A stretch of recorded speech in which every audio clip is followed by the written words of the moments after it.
Yes. कैसे हैं आप लोग? आशा करता हूँ आप अच्छे होंगे, आपके घर पर सब अच्छे होंगे। मैं कुश कुमार स्वागत करता हूँ आप लोगों का आप ही के इस यूट्यूब चैनल जिसका नाम है IQ अड्डा। हम लोग कर रहे थे 10th क्लास का सिविक्स NCERT हिंदी में। इसका चैप्टर 2 है संघवाद अर्थात फेडरलिज्म, जिसे कहते हैं इंग्लिश में।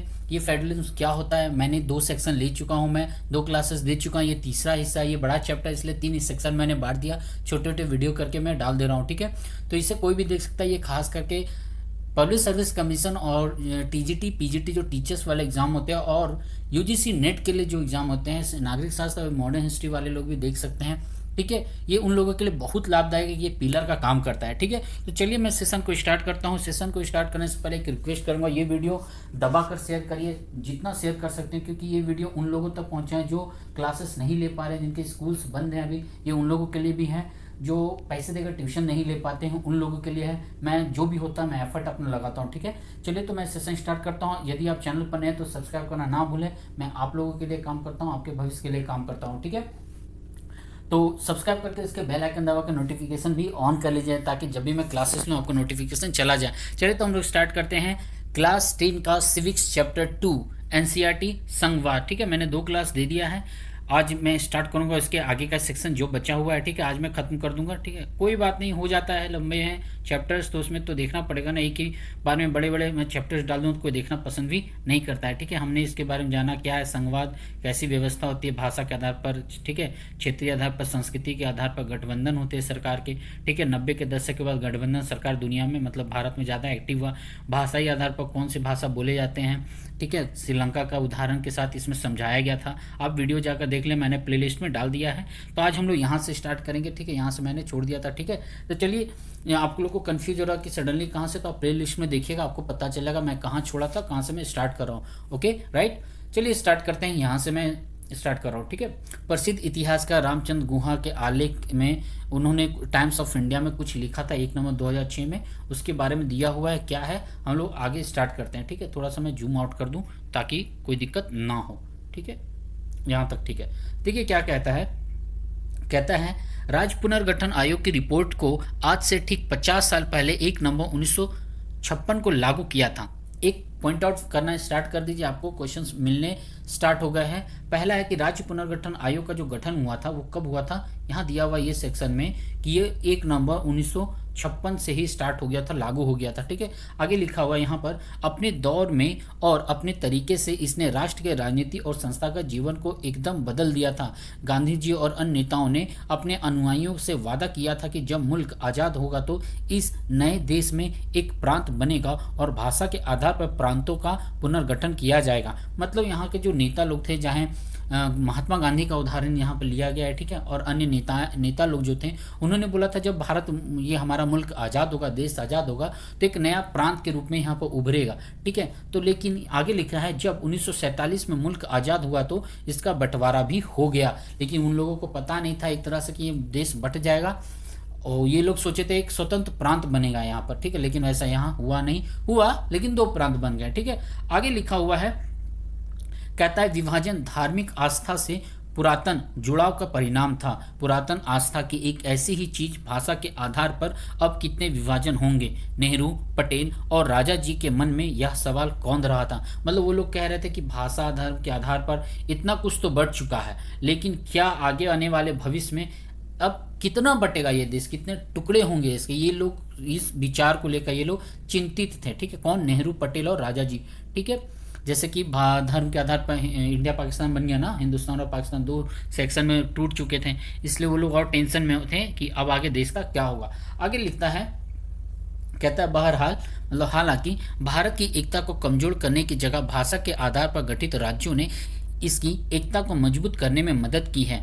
एक व्यक्ति कन्नड़ और भारतीय, या बंगाली या भारतीय, या तमिल और भारतीय, या गुजराती और भारतीय जैसी 2 पहचानों के साथ आसानी से जीता है। कहने का मतलब, आप हो सके तो आप भारतीय तो है ही हो, लेकिन हो सके तो आपका स्टेट चेंज हो, एक गुजराती हो, कोई मराठी हो, कोई कन्नड़ वाले हो, कोई तमिल हो, कोई उधर आसामियन हो, कोई उधर पंजाबी हो, है ना, कोई इधर बिहार वाले हों, उत्तर प्रदेश वाले हों, कोई हिमाचल प्रदेश के हो, कोई नागालैंड के हो, कोई अंडमान निकोबार बाय तरफ के हो, तो अलग अलग संस्कृति के, लेकिन आप एक भारतीय हैं। तो एक हिसाब से बोलिए तो 1+1 2 का है यहाँ पर, लेकिन काम क्या हो रहा है, ओवरऑल 1+1 1 का ही काम हो रहा है यहाँ, क्योंकि हम एक भारतीय हैं, है ना। भाषा के आधार पर भले ही ये 2 हैं। क्लियर है।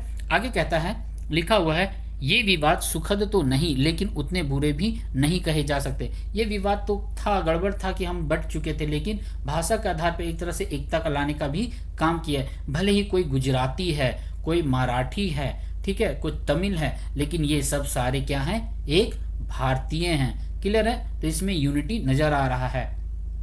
आगे है, कहता है यहाँ पर, भाषा व राज्यों के गठन ने भारत को एक भयावह स्थिति से बचा लिया। अगर तेलुगु, मराठी वगैरह बोलने वालों की भावनाओं का ख्याल ना रखा गया होता तो यहाँ की स्थिति कुछ इस प्रकार होती। एक भाषा 14-15 राष्ट्र। कहने का मतलब, यदि हम भारतीय खुद को नहीं मानते, हम लोग यदि खुद को भारतीय नहीं मानते और हम लोग भाषा के आधार पर यदि राज्य को बंटवारा कर देते तो क्या होता, वो कुछ नहीं होता। गुजरात एक अलग सेक्शन बन जाता, इधर गुजरात अलग रहता, महाराष्ट्र अलग रहता, तमिल अलग रहता, आसाम अलग रहता, पंजाब अलग रहता, बिहार अलग रहता, उड़ीसा अलग होते, सब अलग अलग राष्ट्र बट जाता है यहाँ पर, है ना, सब अलग अलग राष्ट्र बट जाता। लेकिन आज क्या है, आज ऐसा नहीं है। भले ही हम सब अलग अलग हैं, लेकिन फिर भी हम लोग क्या है, एक घर में बसे हुए, एक देश के हैं, एक राष्ट्र के हैं, एक संघ के सदस्य हैं। ठीक है, समझ गए ना यहाँ तक। आगे चलते हैं, क्या लिखा हुआ है, नीचे कुछ लिखा हुआ, अपने राज्य और अपने किसी ऐसे राज्य का उदाहरण लें। आप लेते रहिए उदाहरण, ठीक है, बताया गया एग्जाम्पल लेके आपको समझाने का कोशिश किया गया। आगे चलते हैं, भारत में विकेंद्रीकरण। अब ये एलिमेंट आया, एक ऑब्जेक्ट आया हमारे पास, विकेंद्रीकरण। ये विकेंद्रीकरण क्या होता है, इसे हम देखेंगे। ठीक है, किसे कहते हैं विकेंद्रीकरण। ठीक है, यहाँ पर कुछ कुछ सेक्शन है, कार्टून बना के दिया जाता है, आप बुक से देख लीजिएगा। ठीक है, ये छोटी छोटी बात, यदि कुछ ऐसा कंटेंट आपको नहीं समझ में आता कमेंट बॉक्स में आप जरूर पूछेगा। ठीक है, चलते हैं, क्या कहता है उसे मैं देखता हूँ। भारत में विकेंद्रीकरण क्या है, विकेंद्रीकरण स्टार्ट करते हैं हम लोग यहाँ से, राइट। चलिए, हमने अभी पढ़ा कि संघीय सरकारें 2 या अधिक स्तरों वाली होती है। हमने अपने देश में 2 स्तरों वाली सरकार की चर्चा की है, पर भारत जैसे विशाल देश में सिर्फ 2 स्तर की शासन व्यवस्था से ही बढ़िया शासन नहीं चल सकता। मतलब कह रहा है कि भारत छोटा नहीं है, भारत का जो एरिया है ऑलरेडी बहुत बड़ा है। ठीक है, तो हम लोग 2 स्तर के यदि सरकारें बनाते, एक सेंट्रल है एक स्टेट है, तो इतने में संभलता नहीं है होता। तो इसके लिए हमें क्या करना है, इसे 2 स्तर पर ना ला करके इसे 3 स्तर पर हम बांटेंगे।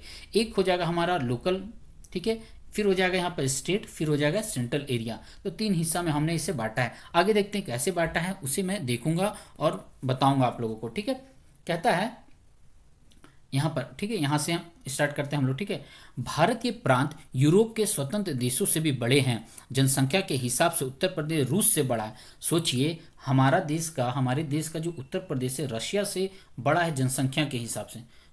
भाई साहब, सोच कर मुझे ताजुब लगता है, क्या मैं बोलूँ। लेकिन क्या करूँ, जनसंख्या नियंत्रण का कानून बिल कोई आते तो अपोजिशन पार्टी को मिर्च लगती है, पता नहीं क्या चाहते हैं वो लोग, है ना। हालांकि आगे देखते हैं, फिर यहाँ से लिखा हुआ है महाराष्ट्र लगभग जर्मनी के बराबर है। ये रे बाबा, सोचिए महाराष्ट्र जर्मनी के बराबर है, मतलब महाराष्ट्र अकेला एक देश के बराबर है। चाहेगा तो वो अलग देश बन सकता है, बट ऐसा ना हो। ठीक है, ऐसा होगा तो बहुत लॉस हमारा, क्योंकि वहाँ पर महाराष्ट्र से बहुत इनकम होता है, वहाँ बंदरगाह है, फिल्म इंडस्ट्री, बहुत इनकम होती है भारत सरकार को। ठीक है, आगे चलते हैं यहाँ से। ठीक है, भारत के अनेक राज्य खुद भी अंदरूनी तौर पर विविधताओं से भरे हुए हैं, मतलब डाइवर्सिटी पूरा भरा हुआ है हर राज्य में। इस प्रकार इन राज्यों में भी सत्ता को बांटने की जरूरत है। भारत में संघीय सत्ता की साझेदारी 3 स्तरों पर करने की जरूरत है, जिसमें तीसरा स्तर स्थानीय सरकारों का हो और यह प्रांतीय स्तर की सरकारों के नीचे हो। मतलब कह रहा है यहाँ पर 3 लेवल के गवर्नमेंट होने चाहिए, लेकिन जैसे कि ऊपर का एक स्ट्रक्चर हो जाएगा, ये स्ट्रक्चर, ये जो सेंट्रल है, ठीक है, फिर उसके बाद वाला जो स्ट्रक्चर हमारा क्रिएट होगा ये स्टेट का होगा। ठीक है, यहाँ भी क्लियर है, मतलब ये स्टेट का हो जाएगा। ठीक है, एस, ठीक है, ये भी क्लियर है। लेकिन जो नीचे वाली जो व्यवस्था होगी हमारी, ये क्या होगा, ये फ्री होगा। ये लोकल जो गवर्नमेंट होगी ये फ्री होगी, इसके आधार पर डायरेक्शन नहीं किया जाएगा, ना इस पर कार्य थोपे जाएंगे। क्लियर है मैं क्या समझा रहा हूँ, समझ रहे हैं ना। मैं डायग्राम शायद ठीक से नहीं बना रहा हूँ, किचपिच हो जाता है। ठीक है, किचपिच इनमें हमारी तरफ बोल दिया जाता है। ठीक है, हौच-पौच हो जा रहा है, ठीक है। मतलब कहने का मतलब है कि कोई भी एक गवर्नमेंट है, यदि वो सरकारें बना रही है, चलिए मैं फिर से कोशिश करता हूँ, ठीक है। ये कह रहा है, एक सेंट्रल गवर्नमेंट है, ये स्टेट गवर्नमेंट है, ये लोकल गवर्नमेंट है, ठीक है। यहाँ समझ में आ रहा है यहाँ पर। तो ये कह रहा है कि ये इसके अंडर ना रहे, ठीक है। ये जो लोकल गवर्नमेंट है इसके अंडर ना काम करे, ये भी क्या फ्री रहे, फ्रीडम इससे भी रहे अपने कानून व्यवस्था को चलाने में, लागू करने में, ठीक है। यहाँ तक क्लियर है।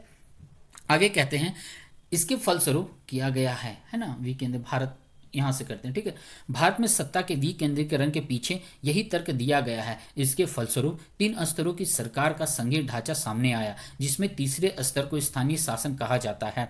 लोकल जो तीसरा स्तर उसे हम लोग क्या कहते हैं, स्थानीय शासन कहते हैं, ठीक है। याद रखिएगा, मार्क करते जाइएगा, जो भी मैं मार्क कर रहा हूँ आप नोट करते जाइएगा, ठीक है।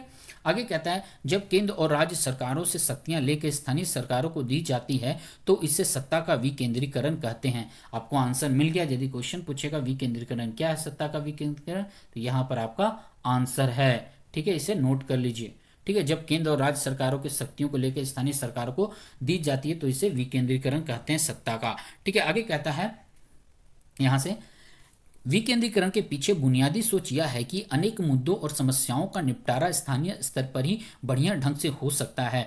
लोगों को अपने इलाके की समस्याओं की बेहतर समझ होती है। लोगों को इस बात की भी अच्छी जानकारी होती है कि पैसा कहाँ खर्च किया जाए और चीज़ों का अधिक कुशलता से उपयोग किस तरह से किया जा सकता है। इसके अलावा स्थानीय स्तर पर लोगों को फैसलों में सीधे भागीदारी बनाना भी संभव हो जाता है। इससे लोकतांत्रिक भागीदारी की आदत पड़ती है। स्थानीय सरकारों की स्थापना स्वशासन के लोकतांत्रिक सिद्धांतों को वास्तविक बनाने का सबसे अच्छा तरीका है। कहने का मतलब यहाँ पर ये बता रहे हैं कि ठीक है भाई, यहाँ पर सेंट्रल गवर्नमेंट है, ये भी क्लियर है, ये स्टेट गवर्नमेंट है, ठीक है। लेकिन लोकल गवर्नमेंट क्या होती है, बहुत छोटे छोटे सेक्शन बांटते हैं। इससे क्या होता है, ये इसे जाकर नहीं देख पाते हैं, एक एक पॉइंट नहीं देख पाते कि इसमें क्या हो रहा है, इसमें क्या नहीं हो रहा है, ये इसे नहीं देख पाते हैं, ये इसे नहीं देख पाते हैं, है ना, बात समझ रहे हैं ना। या फिर स्टेट गवर्नमेंट इसे नहीं देख पाती, इसे नहीं देख पाती, इसे तो इसे स्थानीय स्तर बांटने का रीज़न क्या है कि यहाँ के जो लोग हैं, यहाँ के जो लोग हैं खुद के प्रॉब्लम को अपनों में सॉल्यूशन कर पाते हैं। उनको किस चीज़ की ज़रूरत है, उन्हें किस चीज़ की समस्याओं का सामना करना पड़ रहा है, उन्हें बुनियादी तौर पर क्या चाहिए, कहाँ पैसे खर्च करने हैं, कितने पैसे खर्च करने हैं, कब किस व्यवस्था को लागू करना है, कब किस व्यवस्था को बदलना है, ये सब लोकल लोगों को बोलने में, शेयर करने में मदद मिलता है। प्लस क्या है, वो लोग खुद भी राजनीतिक स्तर पर भागीदार होते हैं पॉलिटिकली, है ना, कि अब वो भी एक हिस्सा है राजनीति के, जबकि बड़े स्तर पर वो काम नहीं कर पाते हैं, ठीक है, राइट। यहाँ तक क्लियर है। आगे चलते देखते हैं क्या कहता है। कहाँ गया, हाँ, कहता है, इधर मैं कॉल कर लूँ, इधर थोड़ा सा, यस। यहाँ से कहता है, विकेंद्रीकरण की जरूरत हमारे संविधान में भी स्वीकार की गई है। मतलब विकेंद्रीकरण का कॉन्सेप्ट हमारे संविधान में है, पहले से दिया गया है। इसके बाद से गांव और शहर के स्तर पर सत्ता के विकेंद्रीकरण की कई कोशिश हुई है। सभी राज्यों में गांव के स्तर पर ग्राम पंचायतों और शहरों में नगर पालिकाओं की स्थापना की गई थी, पर इन्हें राज्य सरकारों से सीधे नियंत्रण में रखा गया था। कहने का मतलब पहले से की गई थी व्यवस्था ये लोकल गवर्नमेंट की, लेकिन क्या था कि उस समय स्टेट गवर्नमेंट उसको कंट्रोल में करके रखे हुए थे, ठीक है। तो ऐसा सक्सेसफुल नहीं हो रहा था काम जो उसका, है ना, उसका प्रोजेक्ट सक्सेस नहीं हो रहा था कि पंचायती राज व्यवस्था का जो होना चाहिए, ठीक है। क्या प्रॉब्लम हो जाता है इसे, ठीक है। आगे कहता है, कहाँ चला गया, हाँ, ठीक है, पर इन्हें राज्य सरकारों से सीधे नियंत्रण में रखा गया था। इन स्थानीय सरकारों के लिए नियमित ढंग से चुनाव भी नहीं कराए जाते थे। मतलब उस समय लोकल गवर्नमेंट जो बनाए गए थे वहाँ पे रेगुलर इलेक्शन में नहीं होता था। तो आप सोच सकते हैं कि क्या व्यवस्था, यदि 50 व्यवस्था है तो बस वो सही चलता रहता था, या फिर अच्छा है तो अच्छा होता ही रहता था। मतलब बिगड़ रहा है तो पूरा बिगड़ जाए, ऐसा तो नहीं ना करना है, तो उसको सुधारना है, तो वो नहीं हो पाता था, ठीक है।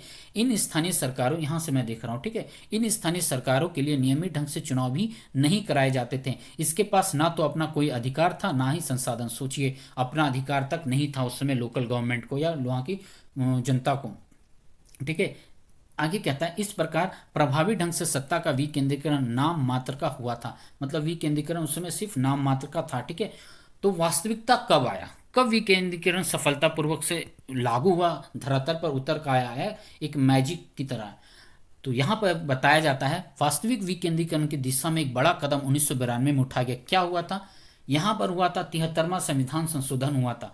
क्या था 73वां संविधान संशोधन? 1992 में पंचायती राज व्यवस्था लाई गई थी। 2 अक्टूबर 1992 से लागू हुआ था। ये कहाँ से? तो राजस्थान के नागौर जिला से ये लागू हुआ था पंचायती राज व्यवस्था। ठीक है, आगे लिखता है, संविधान में संशोधन करके लोकतांत्रिक शासन व्यवस्था के इस तीसरे स्तर को ज्यादा शक्तिशाली और प्रभावी बनाया गया। अब अच्छा, इसे और स्ट्रांग किया गया, जो भी इसमें कमियां थी उसे दूर करने के लिए। तो इसको दूर करने के लिए कौन कौन से कदम उठाए गए थे ये पॉइंट आउट किया गया है। देखिए क्या क्या है। अब स्थानीय स्वशासन निकायों के चुनाव नियमित रूप से कराना संवैधानिक बाध्यता है। मतलब आपने अब चुनाव हमेशा रेगुलर होना है, 5 ईयर्स में तो होना है, आप उसे रोक नहीं सकते हैं।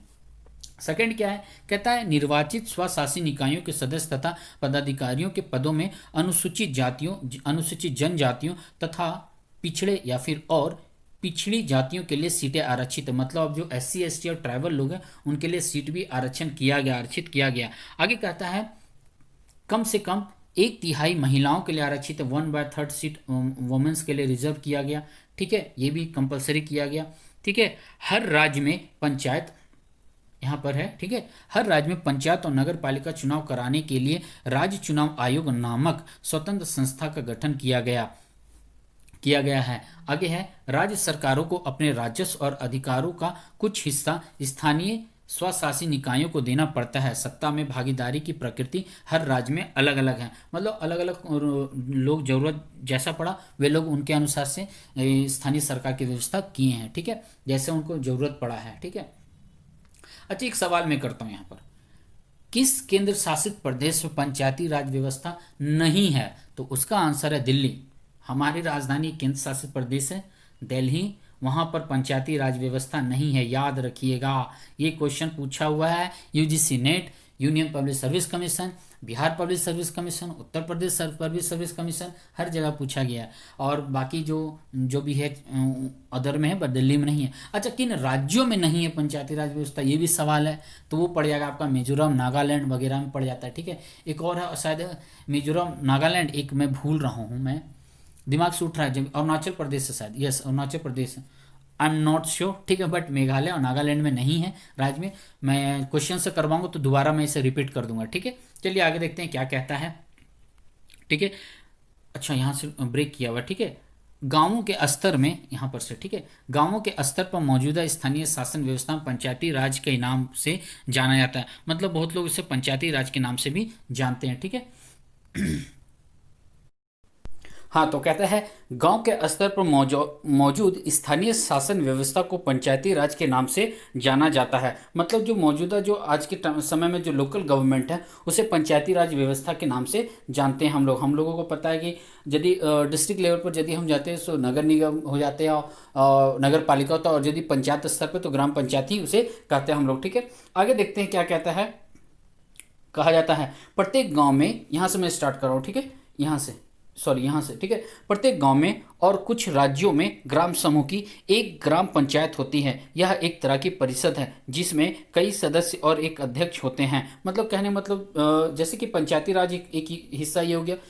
देखिए ध्यान से समझिएगा चीज को। यहाँ कह रहा है कि एक तो सेंट्रल गवर्नमेंट का हो गया, एक स्टेट गवर्नमेंट का हो गया, एक लोकल गवर्नमेंट हो गया। ठीक है, अब इस लोकल गवर्नमेंट में 3 हिस्सा हो जाता है, एक अलग है, ये अलग है। अब एक तो पंचायती राज व्यवस्था हो गया सबसे निचले स्तर पर। अब ये सेकेंड टर्म को समझाया जा रहा है कि सेकेंड टर्म क्या है। ठीक है, देखते हैं सेकेंड टर्म क्या है, सेकेंड स्टेज क्या आता है। कहता है हाँ, सदस्य कहाँ से हैं, यहीं से फिर से मैं स्टार्ट करता हूँ। प्रत्येक गांवों में एक ग्राम पंचायत होती है। यहाँ एक तरह की परिषद होती है जिसमें कई सदस्य और एक अध्यक्ष होते हैं। सदस्य वार्डों से चुने जाते हैं और उन्हें सामान्यतः पंच कहा जाता है। अध्यक्ष को प्रधान या सरपंच कहा जाता है। इसका चुनाव गांव अथवा वार्ड में रहने वाले सभी वयस्क लोग मतदान के जरिए करते हैं। यह पूरे पंचायत के लिए फैसला लेने वाली संस्था है। पंचायतों का काम ग्राम सभा की देखरेख में चलता है। गांव के सभी मतदाता इसके सदस्य होते हैं। इसे ग्राम पंचायत या बजट पास करने और इसके कामकाज की समीक्षा के लिए साल में कम से कम 2 या 3 बार बैठक करनी होती है। अच्छा, अभी ये समझाया जा रहा, सॉरी, उसमें मैं सोचा कि ब्लॉक लेवल का बात करें, नहीं, अब ये पंचायती राज के बारे में ही बात कर रही है कि इसके जो अध्यक्ष कौन होते हैं, इसके सदस्य होते हैं, इन्हें न्याय करने का, खर्च करने का व्यवस्था होता है, ठीक है, फैसले लेने का व्यवस्था होता है, मतदान के जरिए उसके लोगों को चुना जाता है। मतदान कौन करते हैं, तो वहाँ के रहने वाले लोगों, वयस्क लोगों द्वारा ही चुनाव किया जाता है, ठीक है। जैसे कि गांव बोलते हैं, या फिर शहरों में या डिस्ट्रिक्ट लेवल पर उसे ही हम लोग वार्ड कहते हैं, ठीक है। ऐसे गांव में से पंच, सरपंच कहते हैं, ठीक है। उसके एक प्रधान होते हैं, यहाँ पर लिखा हुआ है, देखिए, ठीक है, यहाँ लिखा हुआ है, चुनाव गांव में अथवा वार्ड में होता है। एक अध्यक्ष को हम लोग प्रधान या सरपंच कहते हैं, याद रखिएगा। गांव वाले जितने भी वो सब समझ रहे होंगे, और आपने पढ़ा होगा तो और भी अच्छी तरह से आप समझ रहे होंगे, ठीक है। अब आगे लिखा हुआ है स्थानीय शासन। स्थानीय शासन का ढांचा जिला स्तर तक है। अब स्थानीय शासन का जो स्ट्रक्चर है वो जिला लेवल पर है, गांव से डिस्ट्रिक्ट लेवल पर है। कई ग्राम पंचायतों को मिलाकर पंचायत समिति का गठन होता है। इसी को मैं कहने वाला था। देखिए, एक ग्राम ये हो गया, दूसरा ग्राम ये हो गया, तीसरा ग्राम ये हो गया, चौथा ग्राम ये हो गया, 5 ग्राम ये हो गया। तो ये पांचों ग्राम को मिला करके एक पंचायत समिति बनती है, ठीक है। ये क्या बन गया, एक पंचायत समिति हो गया। इसी को हम लोग ब्लॉक लेवल पर भी कहते हैं, ब्लॉक कहते हैं, BLOCK, ब्लॉक, ठीक है। क्लियर है, ब्लॉक क्या है आप लोगों को भी पता होगा, ठीक है। मिलकर पंचायत समिति का गठन, इसे मंडल या प्रखंड स्तरीय पंचायत भी कह सकते हैं। इन्हें क्या क्या कह सकते हैं, मंडल या प्रखंड स्तरीय पंचायत भी कहते हैं, और पंचायत समिति भी कहते हैं, जिसे हम लोग ब्लॉक कहते हैं, ठीक है। इसके सदस्यों का चुनाव आगे है। इसके सदस्यों का चुनाव कहाँ है, इसके सदस्यों का चुनाव इलाके के सभी पंचायत सदस्य करते हैं। किसी जिले के सभी पंचायत समितियों को मिलाकर जिला परिषद का गठन होता है। जिला परिषद के अधिकांश सदस्यों का चुनाव होता है। जिला परिषदों में उस जिले के लोकसभा या विधानसभा के लिए चुने गए सांसद और विधायक तथा जिला स्तर की संस्थाओं के कुछ अधिकारी भी सदस्य के रूप में होते हैं। मतलब उसके जो मेंबर्स कौन होते हैं, पहले तो वहाँ पर ब्लॉक लेवल हो गया, प्रखंड हो गया, अब हो गया इसके बारे में बोल रहा है पंचायत समिति होते हैं। अब जिला पंचायत समिति को मिला करके एक जिला परिषद का गठन करते हैं।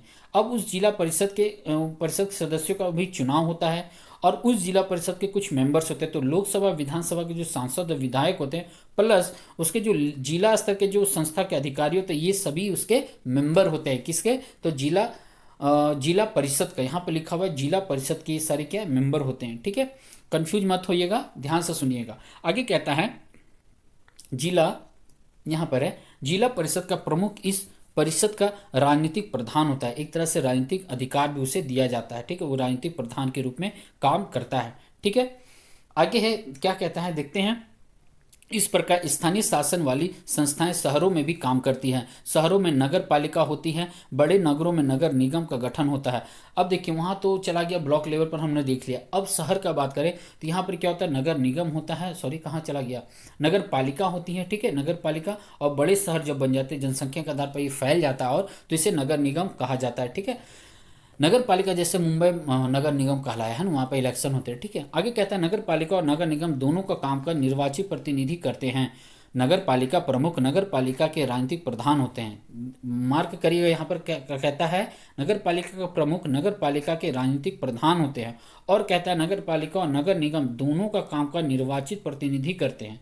निर्वाचित प्रतिनिधि करते हैं, ध्यान से सुनिएगा, ठीक है। कोई ऑफिसर वगैरह सरकारी एम्प्लॉय का बात अभी नहीं हुआ है, निर्वाचित है, ठीक है। आगे कहता है,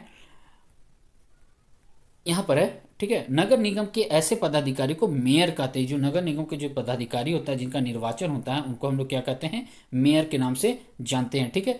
आगे लिखता है, स्थानीय सरकारों को यह नई व्यवस्था दुनिया में लोकतंत्र का अब तक का सबसे कहाँ चला गया, सबसे बड़ा प्रयोग है। नगर पालिकाओं और ग्राम पंचायतों के करीब 36 लाख लोगों का चुनाव होता है। मतलब सोचिए, भारत इतनी बड़ी देश है कि यहाँ पर जो पंचायतों का जो चुनाव होता है, उसमें चुनाव कितने मेंबर का होता है, 36 लाख लोगों का चुनाव होता है। मतलब सोच लीजिए, किसी न किसी एक देश की जनसंख्या होगी ये, क्या बोलूँ मैं। लेकिन जनसंख्या नियंत्रण कोई करना चाहता नहीं है, पता नहीं क्या खुशी मिलती है। आगे है, यह संख्या ही अपने आप में दुनिया के कई देशों की कुल आबादी से ज़्यादा है। वही बात हो गई। स्थानीय सरकारों को संवैधानिक दर्जा दिए जाने से हमारे यहाँ लोकतंत्र की जड़ें और मजबूत हुई है। इसने महिलाओं का प्रतिनिधित्व बढ़ाने के साथ ही हमारे लोकतंत्र में उनकी आवाज़ को मजबूत किया है। मतलब जो लोकल गवर्नमेंट में लोग रहते थे, लोकल एरियाज में रहते थे, उससे महिलाओं को और आम पब्लिक को भी अपने अधिकार का मांग, मतलब अधिकार मिला उनको अपनी बातों को रखने का, अपने हक के लिए लड़ने का, अपने हक पाने का, मूल अधिकार को लेने का। ठीक है, आगे लिखा है, बहरहाल इन सब के बावजूद अभी भी अनेक परेशानियां कायम हैं। पंचायतों के चुनाव तो नियमित रूप से होते हैं और लोग बड़े उत्साह से इनमें हिस्सा भी लेते हैं, लेकिन ग्राम सभाओं की बैठकें नियमित रूप से नहीं होती है। एक डिसएडवांटेज हमें यहाँ पर मिल गया है कि यहाँ पर लिखा हुआ है ग्राम सभाओं की जो बैठक होते हैं नियमित आज भी नहीं होता है। चुनाव तो रेगुलर अब होने लगे हैं 1992 से, जब पंचायती राज व्यवस्था आया था 72वां संविधान 73वां संविधान संशोधन के तहत। ठीक है, आगे लिखता है, अधिकांश राज्य सरकारों की स्थानीय सरकारों को पर्याप्त अधिकार नहीं दिया। आज भी क्या है, पर्याप्त अधिकार नहीं दिया गया पंचायती या निचले स्तर की सरकार को राज्य सरकारों के अंतर्गत।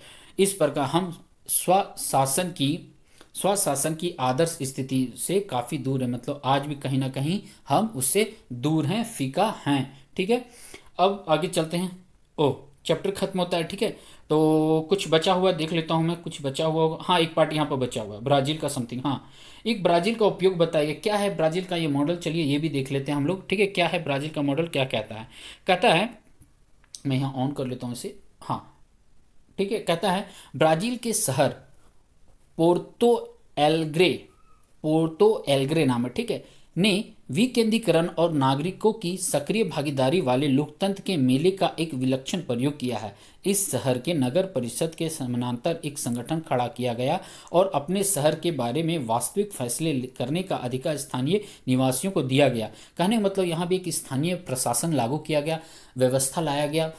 उसके अंतर्गत क्या किया गया, विकेंद्रीकरण का एक उदाहरण दिया गया। क्या नाम था इसको, पोर्तो एल्ग्रो नाम है। यहाँ पर नागरिक लोग सहभागी किए और वहाँ पर क्या होता है, लोकल नगर परिषद के लोग मिलकर आपसी फैसले लेने लगे।